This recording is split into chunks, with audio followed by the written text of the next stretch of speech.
think that might have been on mute. Yes, it was. Okay. From the psalm that we chanted this morning, the first verse of the psalm, the heavens declare the glory of God, and the sky proclaims its maker's handiwork. So the psalmist begins by saying God's glory you can find by observing the heavens. And then he talks about how the sun coming up and going down, and watching how one day tells God's glory to another. That in the cycle of how the world works and in the beauty of nature and the world, God's glory is revealed. But, as I said in the young people's homily, at verse 7 of the psalm, the psalmist switches suddenly and is talking about the teaching of the Lord is perfect and revives the soul, and the testimony of the Lord and the statutes of the Lord.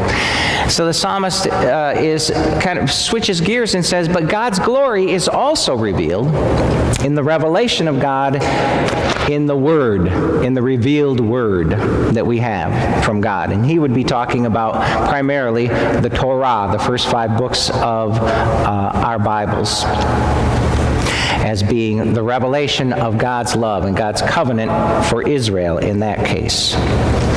So it got me to thinking about the glory of God, and what is the glory of God? And how does the glory of God show up? Do we think about that? So if indeed we encounter the glory of God in the Word, as the psalmist says today, you have examples of it in the first lesson, the Nehemiah lesson, where the people of Israel, these are the exiles who have returned from Babylon. They've been set free, allowed to go home and rebuild Jerusalem. Jerusalem, when they got there, was a ruin because the Babylonians had destroyed it. So their task when they get back, they're rejoicing and glad that they get to return to their homeland and rebuild, but then the reality of the rebuild sets in, and how difficult it is to have to rebuild city walls and to have to rebuild the temple which had been knocked down. And so they are doing that. They are in the midst of this rebuild when the people gather in this square from the Nehemiah lesson that we read. And Ezra the scribe begins to read from the Torah to the people. And that gives you the history, Genesis, Exodus, Leviticus, Numbers, Deuteronomy. It gives the history of God's walk with Israel. And as the people hear it, they begin to weep at how wrong things had gone, and that God had allowed the city of Jerusalem to be overrun like that, and the people carried off into captivity. But I think they're weeping also for the grace that they have received in being allowed to return and establish now the city again, and be able to worship God in that place again. And Ezra, the priest and scribe, says to them, "Don't weep, but now go your way, eat the fat and drink sweet wine, and send portions of them for those for whom nothing is prepared." So they've heard the glory of God in the Word, and this is how it should affect them. First, they should rejoice and be happy and be glad, but also prepare something for whom nothing is prepared. Keep in mind those who don't have, because that's what God's Torah also tells us to do, is to look out for those who do not have. For the joy of the Lord is your strength.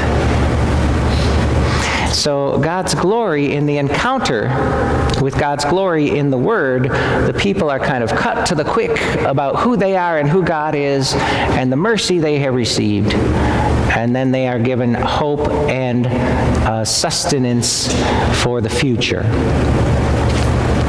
In the gospel lesson, you have the same thing. You have a reading of the Word going on, where Jesus is in the synagogue in Nazareth. He unrolls the scroll of Isaiah, and he finds that place that says, "The Spirit of the Lord is upon me, because God has anointed me to bring good news to the poor, proclaim release to the captives, recovery of sight to the blind, to let the oppressed go free." And Jesus says, "Today in your hearing, this has been fulfilled." So Jesus points to Again, the revelation of God in the Word, as it's revealed in the Word. But then he also is saying, but God's glory that is revealed in this Word that you have heard is now standing before you. The first part of the Gospel of John, the prologue to John's Gospel, makes reference to Jesus being the glory of God. It says, we have beheld his glory as of a Father's only Son. So here is God's glory revealed not just in creation, revealed not just in the revealed Word, but now revealed in this Jesus who walks among us. And the effect of God's glory coming through the Word and through Jesus, the effect of it is that it is going to be good news for the poor. It is going to be release for captives, recovery of sight for blind, that oppressed people will go free. So the poorest in the land, the most oppressed in the land, will now have good news. Hope has come to them because of this Jesus. So then I began to think about, okay, so if this is how God's glory is revealed in this Jesus, reading in a synagogue in Nazareth, so here's the encounter now with God's glory, that God's glory chiefly then is revealed in the biggest thing that happens with this Jesus, when he accomplishes his full purpose. So the biggest reveal of God's glory then is the crucifixion, is the cross of Jesus. So you can think about God's glory having been revealed on top of Mount Sinai with thunder and lightning when the law was given to Moses.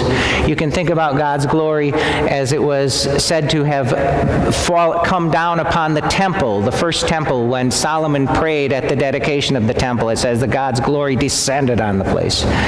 You can think of God's glory as revealed in the transfiguration of Jesus, when his garments glow white and his face glows white, revealing God's glory. But chiefly the glory of God comes to us in the cross of Jesus, in a man dying on a cross, hanging on a cross. And in that cross, then, God declares that every evil thing that has happened in the world and every evil thing that has happened in your life, God has entered into to redeem it. And that these evil things will not have the final word, but God will have the final word. So is God's glory chiefly revealed in the cross of Jesus and confirmed in the resurrection of Jesus. So now the question becomes, how is God's glory then revealed in your life? Because you are one who has been baptized into the death and resurrection of Jesus. And this cross of Jesus, the power of the cross, is that it gathers together a community. It forms a community. And Paul talks about it's a weird community, because Paul talks about it as a community where those members who are less respectable are treated with greater respect.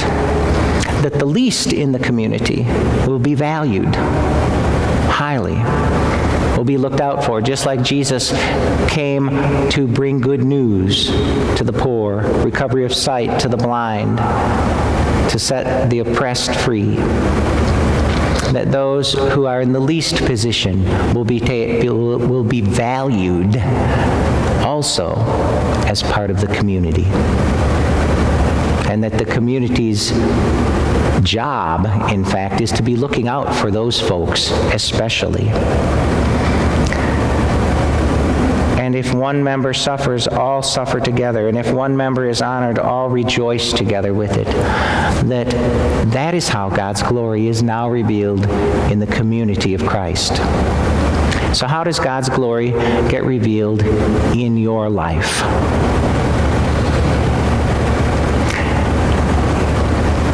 It is inside of you.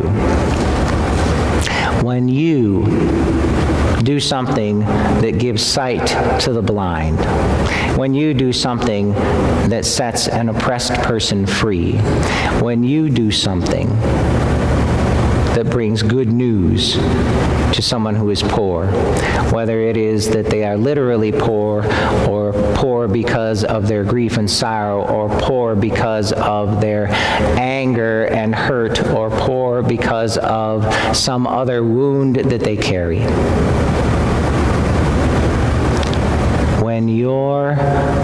When you do something to minister to them, there is the glory of God manifesting in your life.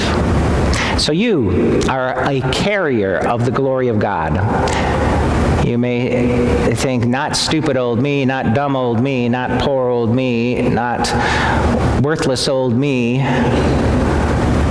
No, there's none of that in the community.